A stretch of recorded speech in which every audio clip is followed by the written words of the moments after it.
is in Hollywood usually like an opportunity to do like big.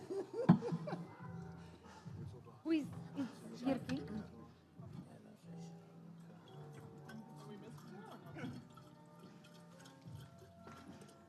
Alles klar mit dir? Super. Ich bin sicher, das wird großartig. Hello. Hallo. Jyrki. Hello.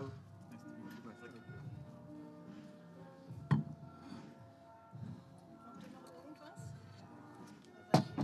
So we are sitting here. Yes. Soll ich euch ein Glas? Kommt gleich. This look, someone's prepared. Yeah, yeah. It's very good. I don't know if it's very good, but We don't need any headphones. For questions, maybe. Okay.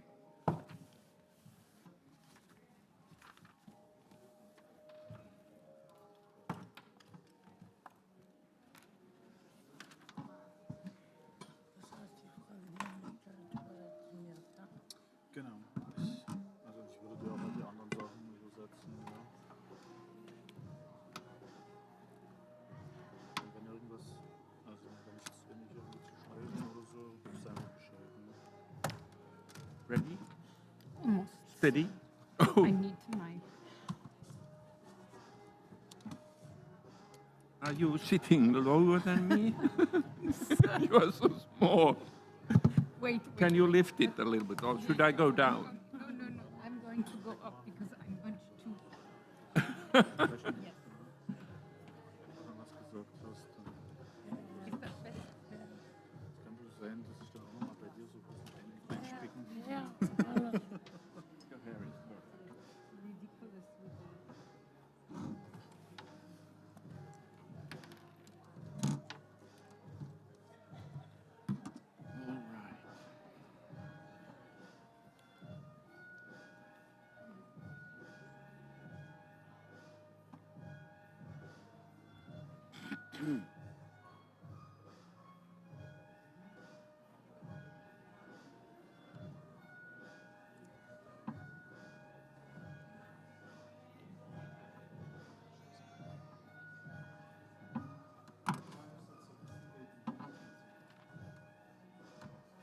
Sophisticated. You just talk.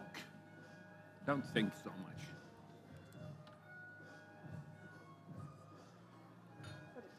Danke.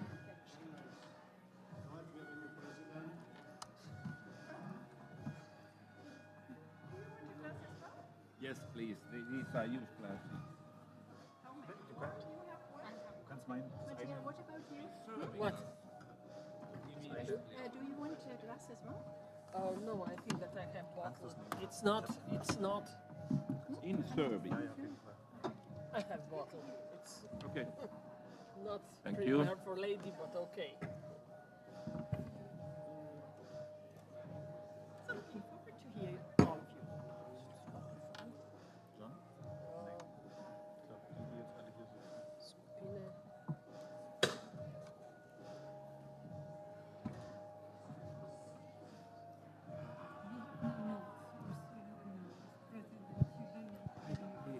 Hello. At your turn. Right, so let's get back into the room for last session of the day. I will again do a little bit of nonsensical sentences, so in the hope that people who are still lingering outside of the room will join us here. We are all kind of looking for this to be over, of course. But still have a very interesting session to say, to participate in. I'm pretty sure that plenty of people not only want to hear from the panel here, but also you will have your own ideas and questions to contribute to all of this.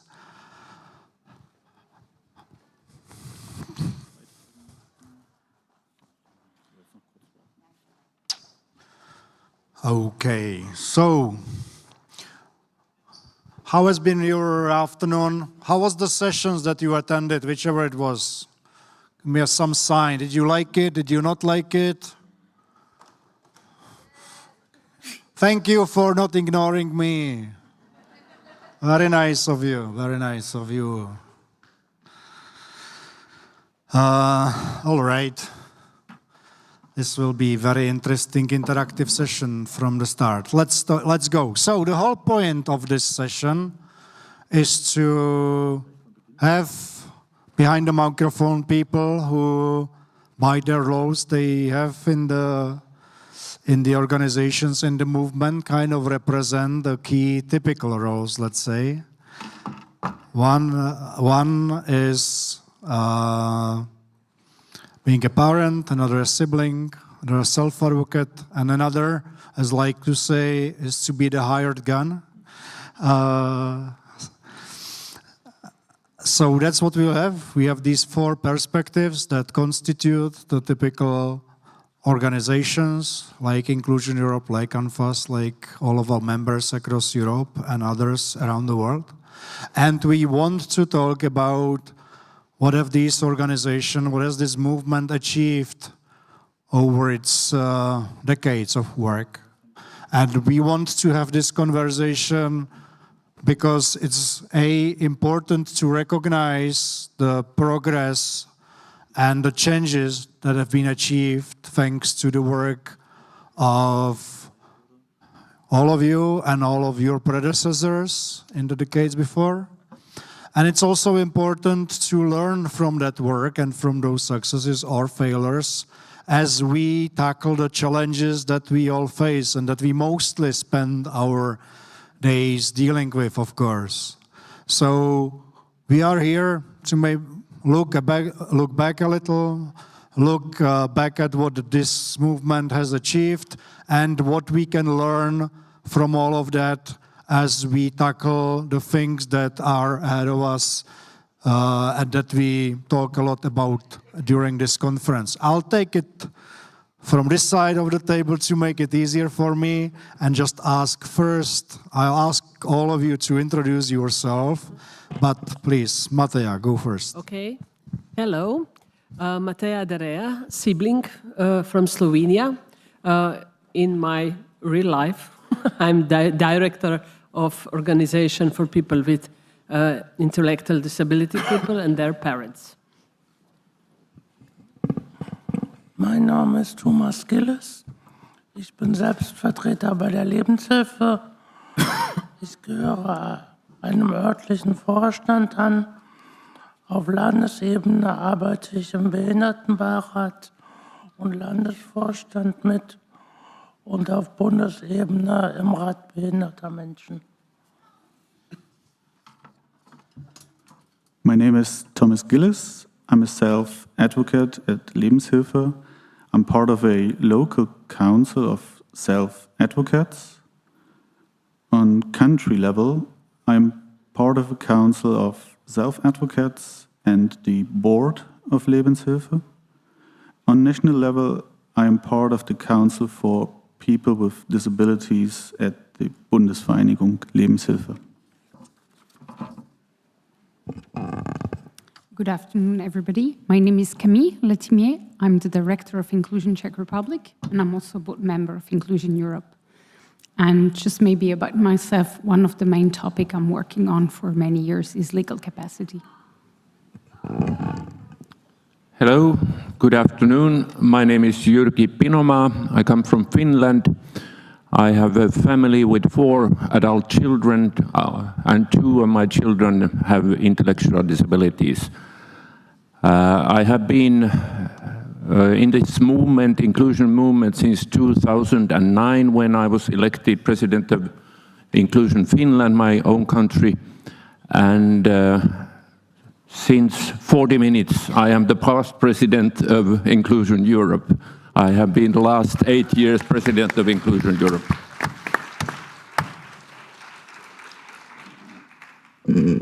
Nothing excites us more than when Jyrki says, I'm the past president. I'll start with you, Jyrki. First question, it will come to all of you, but I'll start with you because you just said you're freshly past president, so that's a good excuse. And you also said, was it 2009 with Inclusion Finland? Well, I'm not going to count that, but anyway, when you look back at the time when you started your engagement in this movement, and when you compare it to today, what has changed? A lot.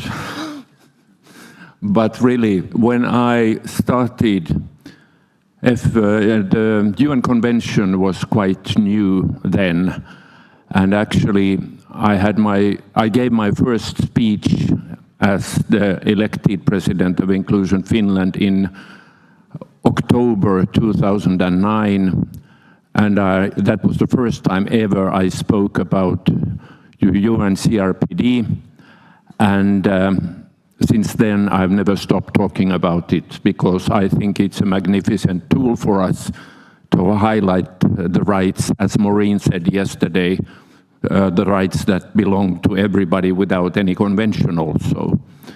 But I would say the most significant change is that nowadays we automatically always include people with disabilities, people with intellectual disabilities in our meet events, because before 2009, which was also my first ever European Action Conference, it was held in Tampere, Finland. That was the first conference when people with intellectual disabilities and other participants were all together all the time.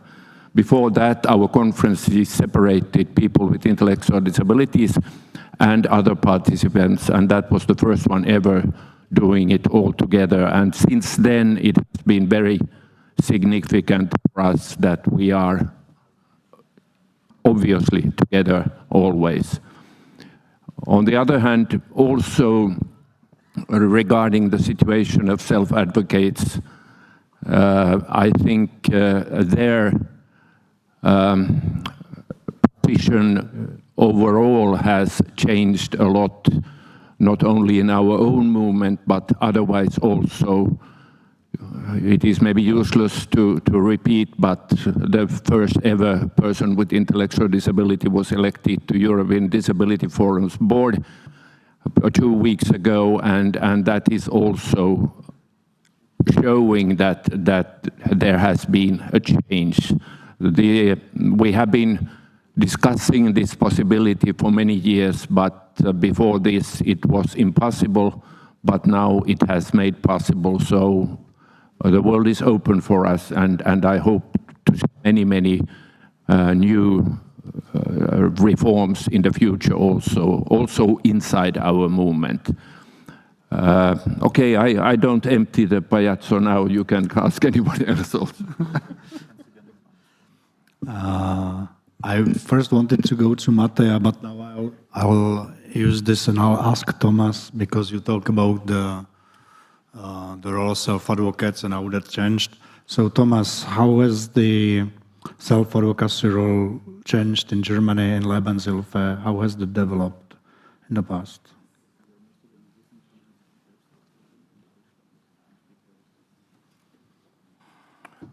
(1994) war der erste große Selbstvertreterkongress in Duisburg.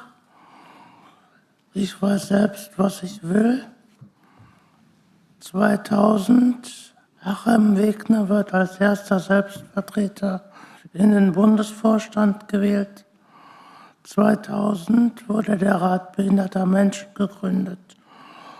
Und 2003 war der erste Kongress in Dortmund. Wir wollen mehr als dabei sein. In 1994, the first big conference for self-advocates was held in Duisburg under the motto, I know what I want. In 2000, Achim Wegner was elected as the first self-advocate as a member of the national board. Also in 2000, the Council for People with Disabilities at the Bundesvereinigung started. And in 2003, there was another big conference for self-advocates. We want to do more than just take part in Dortmund.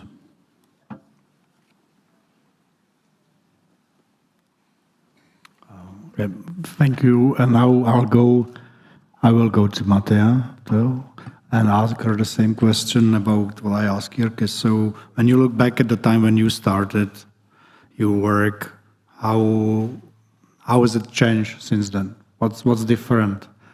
Both in inside the movement and outside of it. How has the world changed for people with intellectual First, we are disabilities? older. Okay. I'm in this movement in my national organization more than 40 years. And last 12 years, I am involved in the Inclusion Europe. And this last 12 years was for me and for our organization very important because we can compare our work in the national level and we can learn a good practice from countries who has the programs developing more than we are or we have. In Slovenia, we have period where the focus was first in the organization on the professionals, then after that become parents and families. And just in the last time, the focus is on the persons with disability, with intellectual disability, self-advocates. And I think that we have to do more on this level. And we learn about how to do this from the countries around us who has this developed more than we have. What is different is that we speak last years about siblings and other relations we didn't do before. And I think this is really important. We do this in our organization too. So it's really a lot of changing this few 12 years in this field. Thank you. I'm surprised how much you stick to talking about the movement, so I'll try to make you say something about how the world has changed also. If someone, on the let's better, say, somehow. was born, if someone was born with intellectual disabilities 20 years ago and they're born today, how is the world different for them then and now? Jirke? Sorry, can you repeat? How has the world changed for people who were born 20 years ago and born now if they have intellectual disabilities? Has it changed in any way? This is a tough question because when I listen to parents nowadays, I sometimes think that has nothing happened during these 20 or 40 years because the parents still seem to experience their situation very much the same as I did for 40 years ago when my first child with disability was born. But on the other hand, I would say that awareness is different than it was back then. People know more about disabilities, and I would say that intellectual disability is not as scary nowadays as it has been. At least I'd like to think so. But it's really difficult to say. I like to ask difficult questions, so thank you. Matea?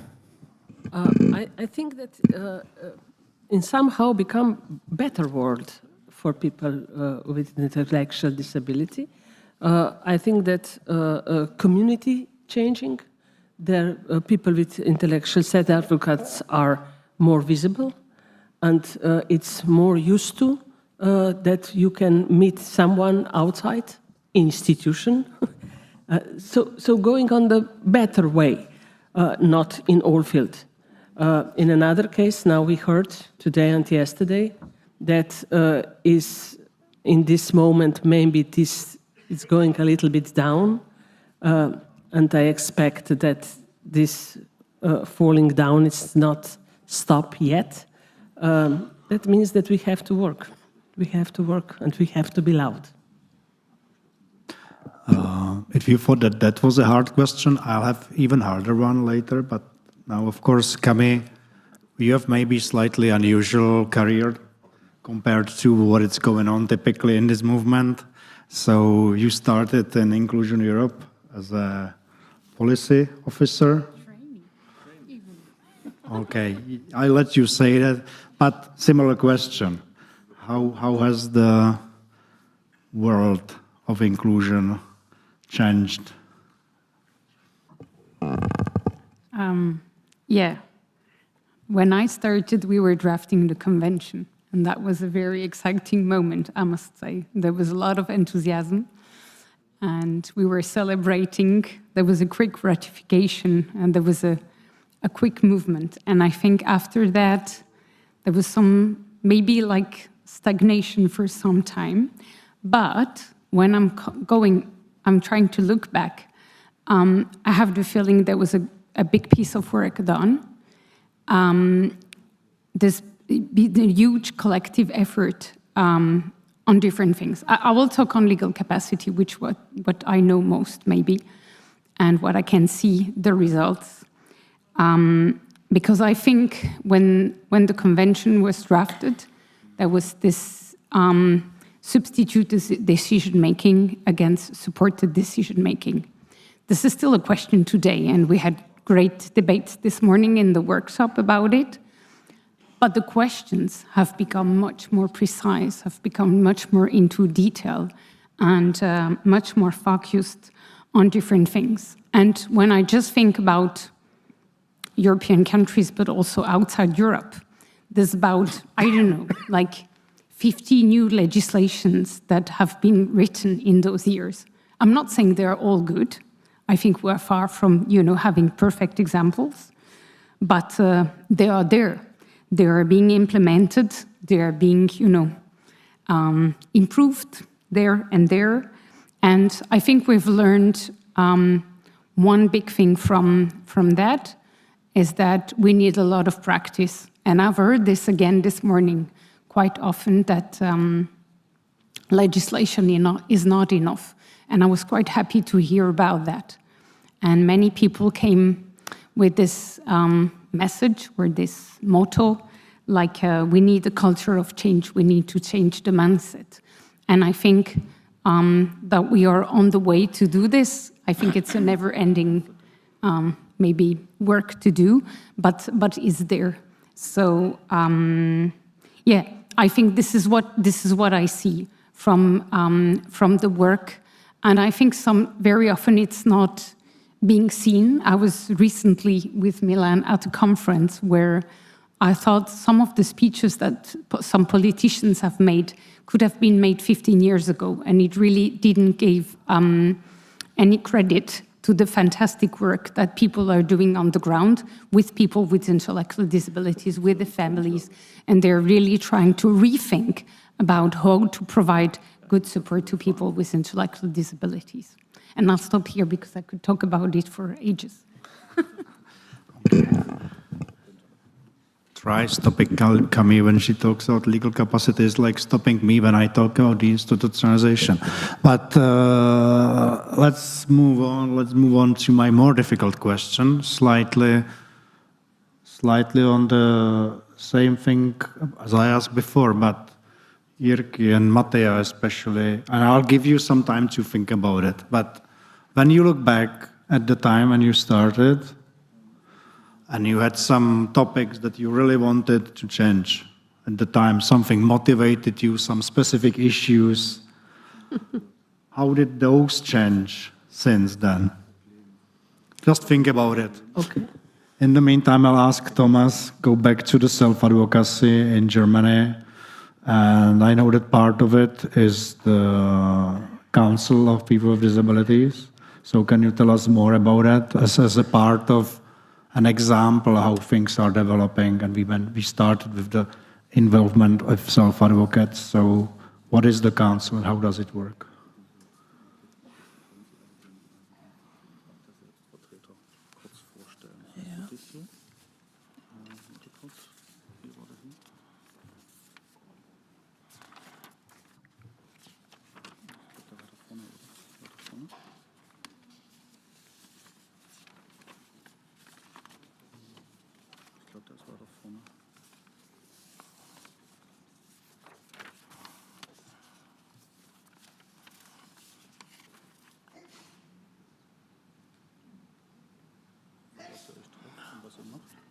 Der Rat behinderter Menschen sind aus jedem Bundesland, also 16 Mitglieder gibt es und aus jedem Bundesland kommt ein Mitglied.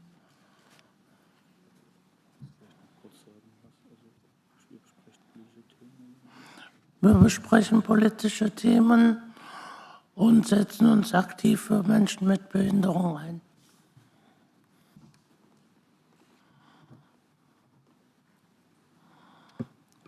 So the Council for People with Disabilities, there are 16 members from the 16 states or Länder in Germany. So from every Bundesland, somebody is going to represent it in the council. And in the council, we are talking about politics and the rights of people with disabilities. And what are some of the more recent topics that you talked about, for example? Can you give an example of some of the, you say politics and how it relates to people with disabilities, so what some recent examples of what that would be?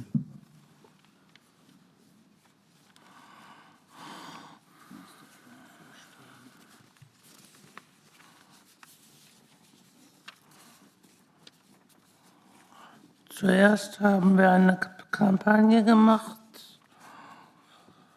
Selbstvertretung, na klar.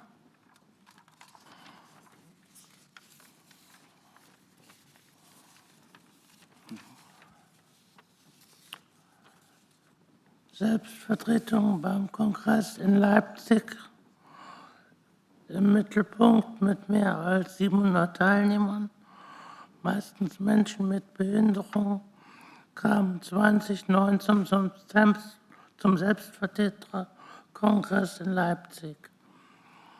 Danach haben wir den Masterplan entwickelt.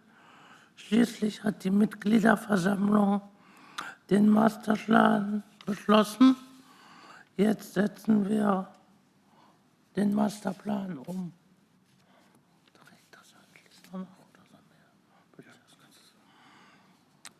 Was hat sich durch den Masterplan verändert? Zum Beispiel Selbstvertretergruppen werden aufgebaut und in den Satzungen der Vereine verankert. Selbstvertreter bekommen Laptops oder Computer. Selbstvertreter machen bei der Interessenvertretung mit Politikern mit.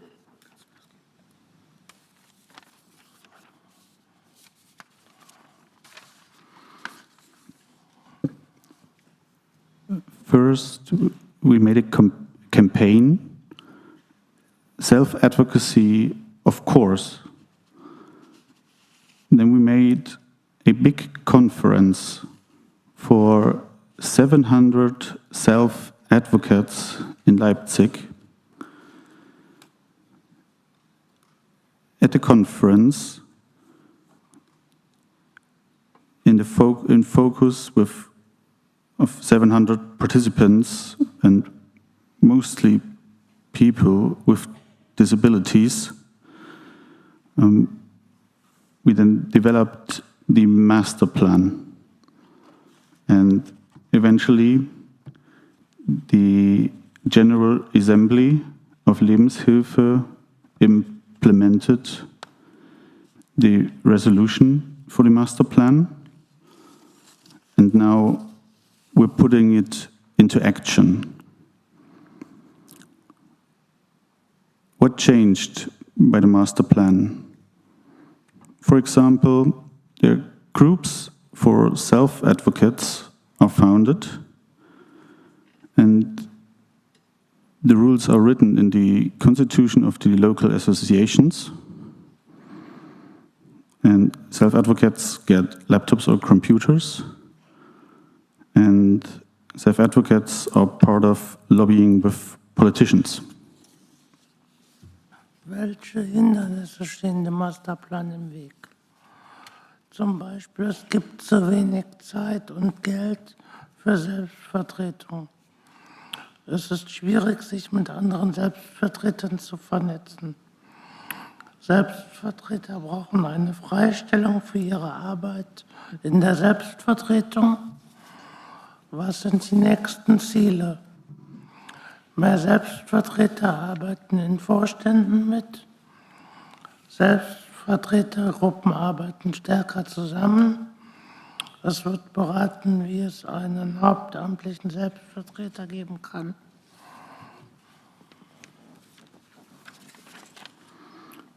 Which barriers exist against the implementation of the master plan? For example, there's no time and money for self-advocacy. It is hard to connect with other self-advocates. Self-advocates need free time for their engagement for self-advocates. What are the next goals? For example, more self-advocates should be part in boards. Self-advocate groups collaborate more intense. It is to be discussed how a paid post for a self-advocate can be established. Thank you.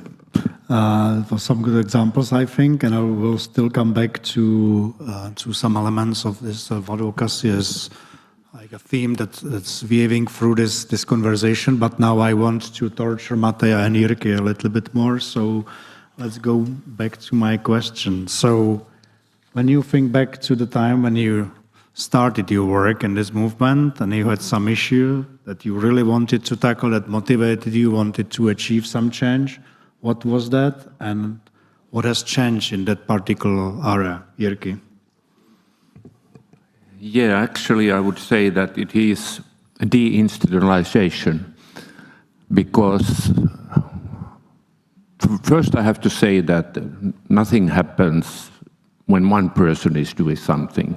We have to collaborate, of course, with organizations, with different organizations, and that is what happened in my country when I started. And also we have to convince the politicians of the right decisions, that they make right decisions. We were lucky having our government doing the decision, making the decision that nobody lives in institutions in 2020. That decision was made first 2009 and then 2010.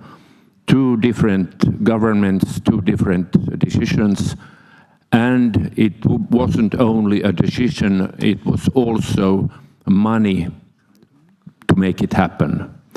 And we combined actually all the actors on intellectual disability in Finland, service providers, organizations of people with intellectual disabilities and their families, and other organizations, research organizations, and we created a delegation. We named it delegation to give it more power in a way. It was an unofficial delegation with all these organizations together, and we wanted to say how people want to live and how they should live. So we made recommendations about living in the community, not in institutions, living there where everyone else lives.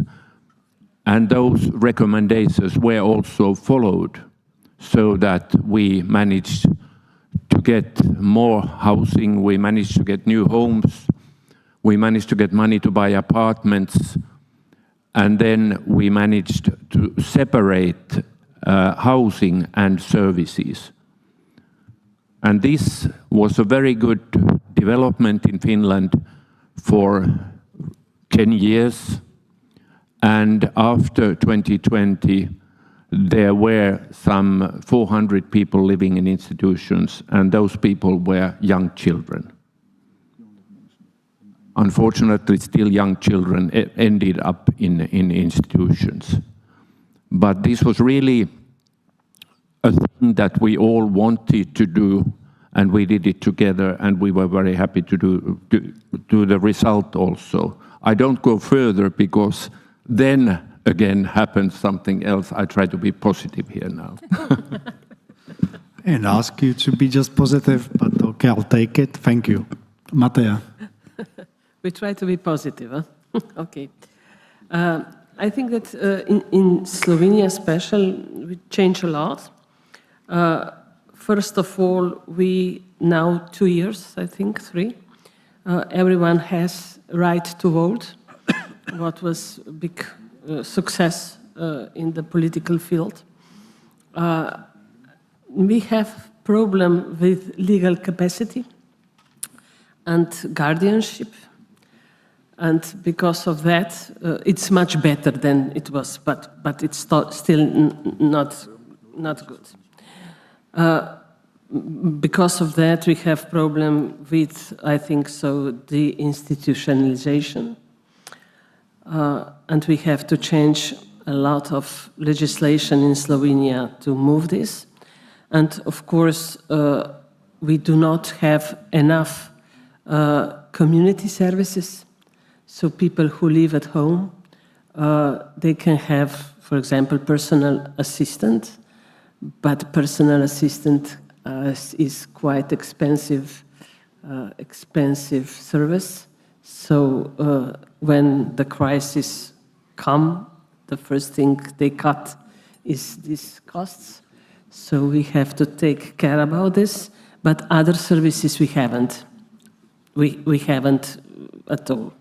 So we have to do a lot of things in further, but we move.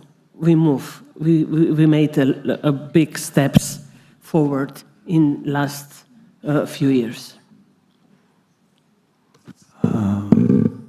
Thank you. I'm being amazed with myself now. I made unintentionally. I made Mateja all positive here. I don't know what's going on here. Kami, what would be your biggest win over your time in the movement, you think? Probably those that are not visible. When I think about some maybe advocacy success, if that was what we can share here, I think it's. Sorry, I'm going to use a word which doesn't really belong here, but like to infiltrate some other groups. And I'll give you an example why I'm using this word. It's because I think that when you want to be successful in advocacy, you need to find people from those specific groups to relay your messages.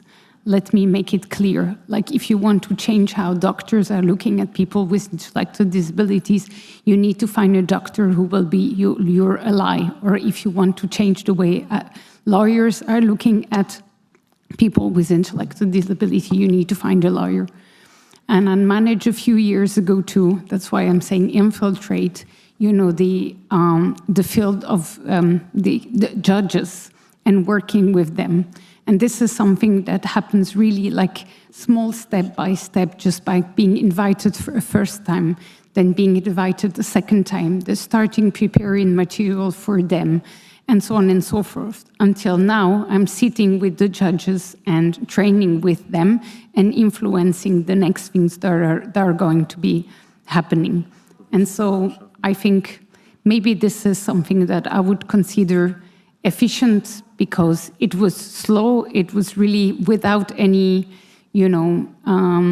big fuss or big campaign, but it brought, I think, some changes, and now we are training about 200 judges on things regarding legal capacity. So that's something I'm quite happy about. Thank you, and I think in the process you also answered my follow-up questions, which is, what did we learn from that? You started with the learning and ended up with the win, so I'll go with Matea and Jyrki. Matea first. Okay. What from the things that you talk about, whether the positive, negative, the things that what do we learn from those things to tackle whatever's ahead of us now? There's plenty of challenges ahead. We all know that. But what can we learn from the work that was either successful or not successful in the past? I don't know, but I think that what I learned is that all these these are all slow process. We cannot expect that we move things from one day to another. We run a marathon, not sprint. So sometimes on this journey, you are disappointed. You want to kill someone. it's problem. But what I learned is this is really slow process. You have to change many subjects, many things that, in the end, things fixed. And what is more important is that we have to ask and talk with self-advocate, and we have to listen them and hear their voices. Because without this, we're just thinking what is the best for them, what is not good. So, hear their voices. Thank you, Jyrki. What I learned, or what we learned. We learn from it as how we tackle the next. Oh, that's a tough question again, how we tackle the next. Oh, Stop complaining about how tough my questions are and just answer. I try, I do my best. Yes, I would say that collaboration is the key. You have to work together with other people, other organizations, other actors, but also you have to believe in what you are doing.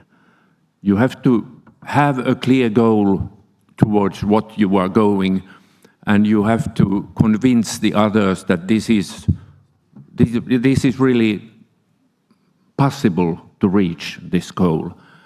And I would also say that sometimes you have to dream bigger than you dare, because when you dream bigger, those dreams can come true if you work hard and you find collaboration with others. But yes, that would be my answer. Thank you. That wasn't so hard. Well, I'm just trying to maybe summarize it a little bit, but I think there are some interesting things that you said in all the conversations now about what you are saying about what brings some success to the advocacy work and develop part of it. I'll start with the word infiltrate, but we can also maybe portray it as just don't stay. I mean, it's important to come together. That's why movements exist. But it's also important to bring those messages and energy and whatever happens here and go to other places and to speak to other people, both to tell them, but also to learn from them how other movements and other causes have succeeded or failed. So that's sort of listening to people, of course, especially as you said, people with intellectual disabilities. I think similar applies to family members. We've had here earlier this day examples of how that doesn't happen so often. in policy making. And then you also talked about a collaboration, okay, maybe another word for the infiltration business as well, just work with other people and other organizations. Also believing, of course, and dreaming big, or bigger, as you said. I think the believing part is, of course, important. I'm not saying that you all know that very well, but I think we also need to be able to communicate that belief and communicate that we believe that things can change, and we know that we change. It's part of the reason why we're having this conversation here today. And now I want to turn it to the audience, to give you your opportunity to say, what are the things that has changed most for people with intellectual disabilities and their families during your life? What do you think has been the biggest change? And please keep it short. We just want to hear really like a short take on where you've seen the biggest change for people during life. Please raise your hand so you can get the microphone.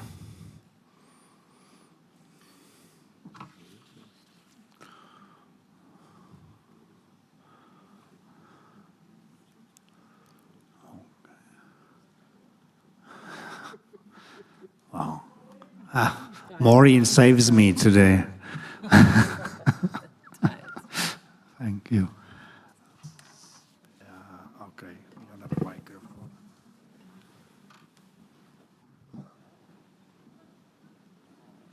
Here you have.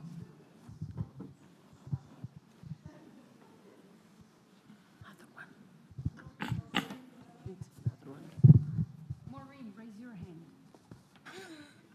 Hey, Milan, here down.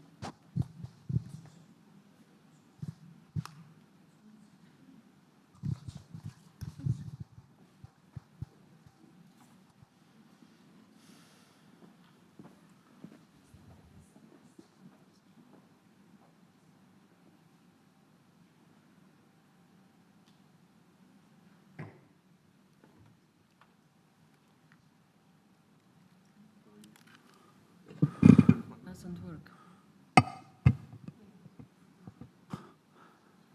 Maureen? Looks like it doesn't work, so we'll go with this one in the front first, if it works.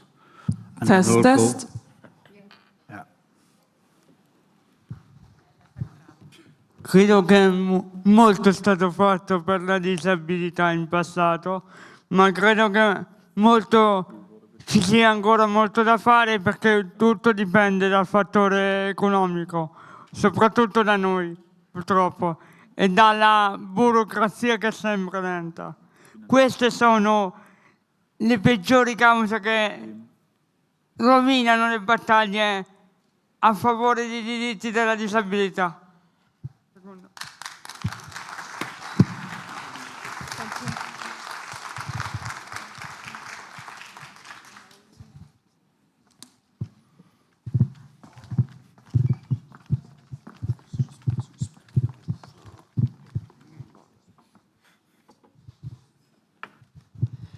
Well, thank you. In my lifetime, so much has changed, I'm pleased to say. Still not enough, but big changes. When I was a child, people with Down syndrome that I knew in families around me died before they reached their 20s. They were called names that are now regarded as insulting. And often families hid their disabled family member from the public. There was great stigma and shame. Now, people with intellectual disability are more visible. Many are in very significant positions, and they are changing the views of people around them about their ability and their value and their rights. And I think that's been a fantastic achievement. And I think that's a credit to families who gave them that initial support and got them out there and believed in them. And of course, to our movements, which have in every country fought for rights and support so that people can be successful and take their rightful place.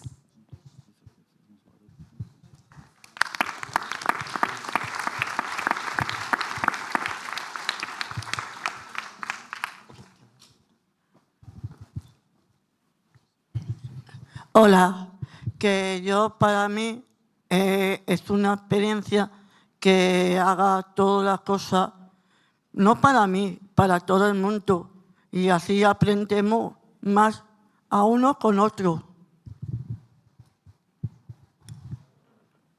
O sea, el hecho de ella ha aprendido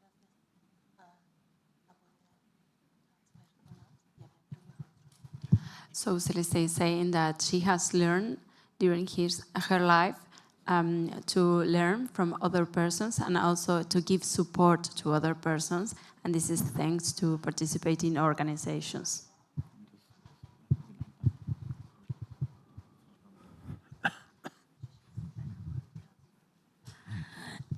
Yo estoy también porque gracias, antes no tenía un empleo público, bueno, tengo una plaza de trabajo de empleo público y gracias a la asociación conseguí una plaza de trabajo de empleo público, vivir en comunidad y tener mi propia casa. So Anna is saying that thanks to the support she received from the organizations, now she works for the public administration and she has the opportunity to have a paid job and live in the community and she has her own house.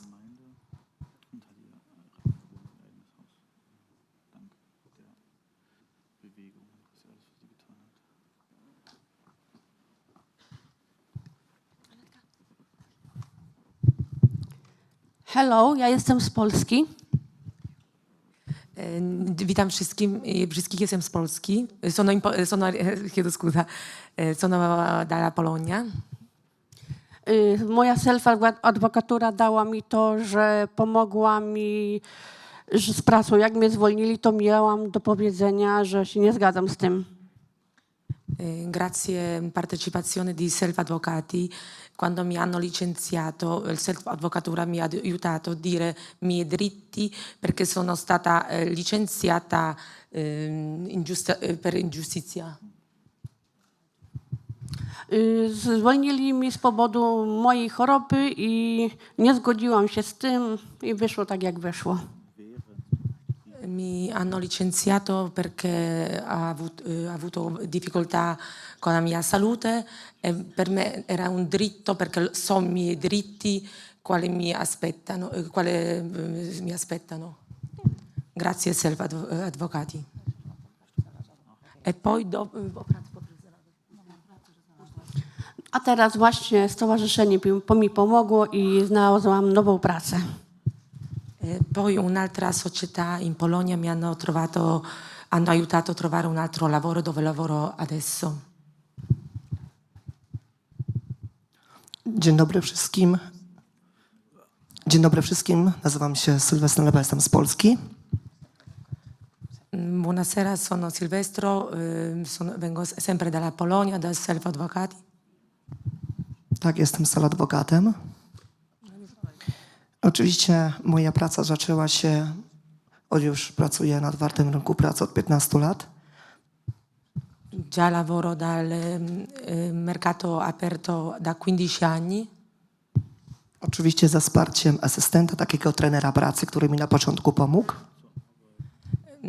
All'inizio ho cominciato lavoro con mio assistente, da noi si chiama trainer di lavoro. A teraz już nie potrzebuję trenera pracy. Pracuję oczywiście na ochronie. Sam sobie radzę. Adesso lavoro a vigilanza, non ho bisogno più di un sostegno, però sono sempre supportato dalla Self Advocati. Jako self-adwokat oczywiście dużo mi to dało, że przede wszystkim jestem samodzielny. Wiem, że mogę zarobić na własne życie, na rodzinę, wydawać oczywiście swoje własne wydatki. Jestem z tego bardzo zadowolony, że mam pracę. Perché grazie Self Advocati, anche grazie al lavoro, sono indipendente nella mia vita, posso spendere soldi, so come li spendere e sono molto felice. I to, że znam swoje prawa przede wszystkim, żeby o te prawa walczyć. Conosco i miei diritti e mia dignità. Thank you very much. Thank you very much, everyone.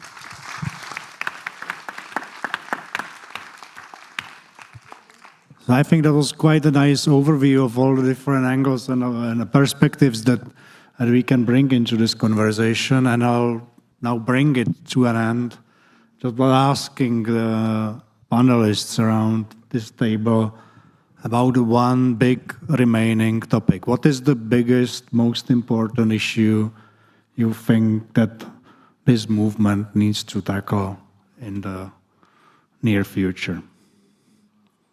Cami.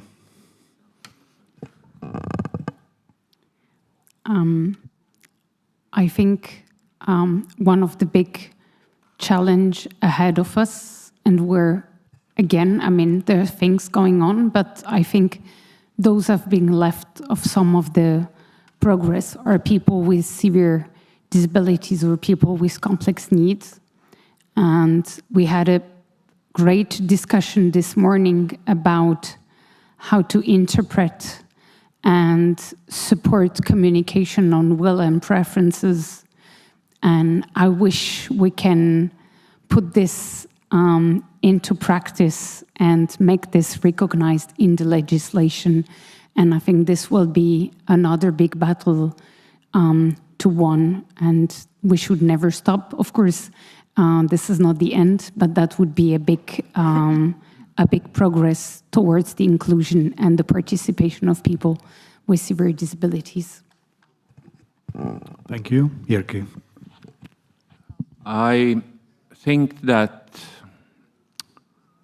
I've said it before, I think, but I will say it again, that we are gathered here all together and we know about intellectual disability.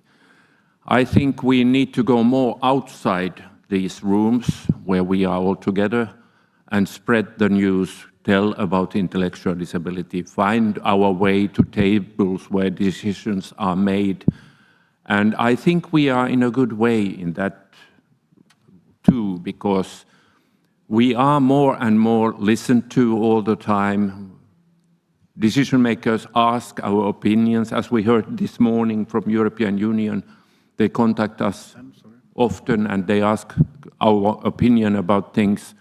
But I think that we need more and more also to bring these matters to different rooms, to rooms where are people who don't know so much about intellectual disability. I have no idea what you said. I was being fed some very important technical information. I'm sure it was very good and important.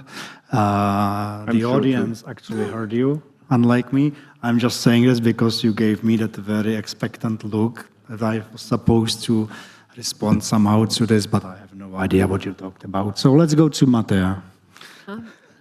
I thought tell something similar to Jyrki, that it's important that we do not talk about these things each others. We have to go outside because we know about things, and people outside, with people means everyone, they don't know.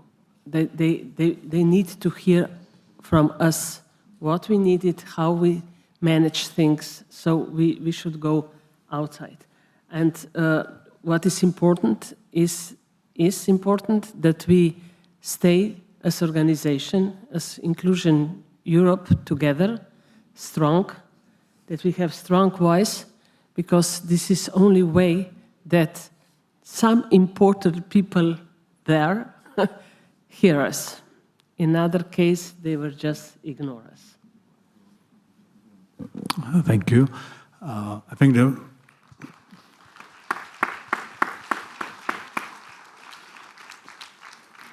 at the beginning, you started by saying that possibly the biggest change is, let's say, the participation of self-advocates and how that changed from being in sort of two separate rooms to now being quite involved in a lot of things, and that has been part of this conversation throughout. So I want to go back to Thomas as well.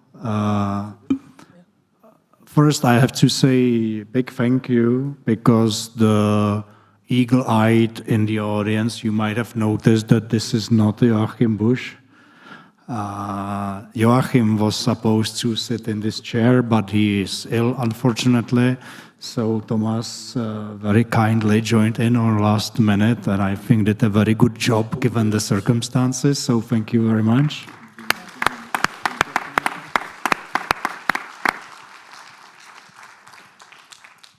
And with that, I thank you, all the panelists, for this nice, to me, conversation. I learned some things. I didn't learn anything what Jyrki said, of course, I said it already.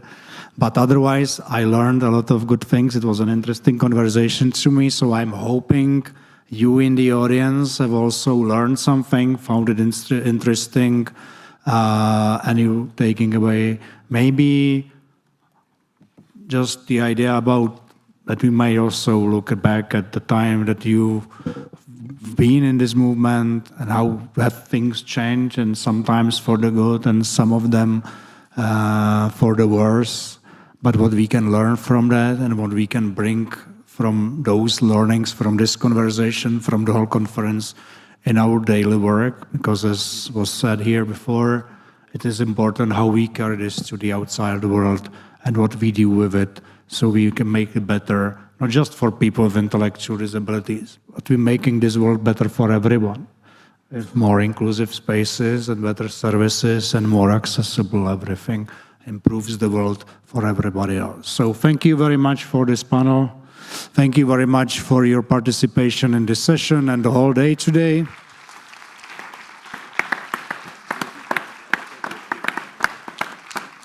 There's, and now to the technical announcements, because I would otherwise have missed Jyrki's answer for nothing. So there's a meeting of the rapporteurs for the workshops now, I guess at a similar place as yesterday. And then there is something with theater, that's happy hour, whatever that is, starts at 7:30, but the performance itself apparently at 8:45. So I guess don't get too happy during that time that you have there.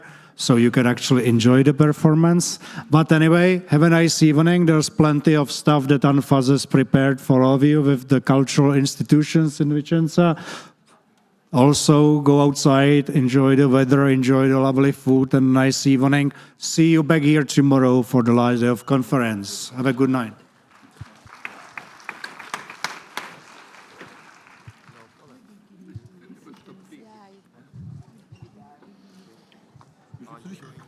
Alles gut.